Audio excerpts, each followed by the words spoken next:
வார்த்தையில் முடிவது அல்ல. இயற்கை என்பது மிக பெரிய ஒரு விஷயம். நாம் ஒருவர் மட்டுமே போராடி இதை மீட்டெடுப்பது சிரமம். என்னை போன்ற நிறைய இயற்கை போராளிகள் உருவாக்க வேண்டும். நாங்களும் உருவாக்கிக்கிட்டு இருக்கிறோம், நீங்களும் உருவாக வேண்டும் என்பது என்னுடைய அன்பான வேண்டுகோளாக நான் வைக்கிறேன். இயற்கை இன்னைக்கு பல வகையில் சீரழிஞ்சு கிடக்குது.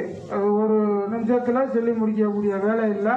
சுருக்கமாக சொல்ல போனால் பால்லேருந்து பச்சை தண்ணி வரைக்கும் நஞ்சை கலந்து சுவாசிக்கக்கூடிய காற்றுல உள்பட முழுக்க நஞ்சு கலந்து இருக்கு. அது இயற்கை நேசிக்கக்கூடிய ஒவ்வொரு இயற்கையாளர்களுக்கு மட்டும்தான் அது தெரியும். பாடுபடுகிற முத்துசாமியை நாம் பாராட்டுவதிலே எவ்வளவு பெரிய உணவு இருக்கிறது நமக்கு. இந்த ஏற்பாட்டை செய்தாரே மணி அவர்கள், அவருடைய பணியை நான் இனிமேல் சொல்லிக் கொண்டிருக்க முடியாது. நான் கண்ணால் பார்க்கிறேன், அருகாமையில் இருக்கிறேன். ஆனால் அவருடைய பணி தியாக பணி. இந்த பணியினால என்னென்ன செய்ய முடியும், யாரை வளர்ச்சி இன்றைக்கு கொண்டு வர முடியும், யார் எங்கே இருக்கிறார்கள் கண்டெடுத்து பார்த்து அவர்களை பயன்படுத்தி கொள்ள வேண்டும் என்கின்ற உணர்வு அவருக்கு இருக்கிறது.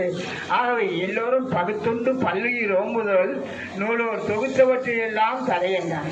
இருக்கிறத பங்கிட்டு சாப்பிட்டு வாழ்வது இருக்கிறது பாரு, அது எழுதப்பட்ட நூல்கள் எல்லாவற்றை காட்டிலும் சிறந்தது என்று சொன்னான்.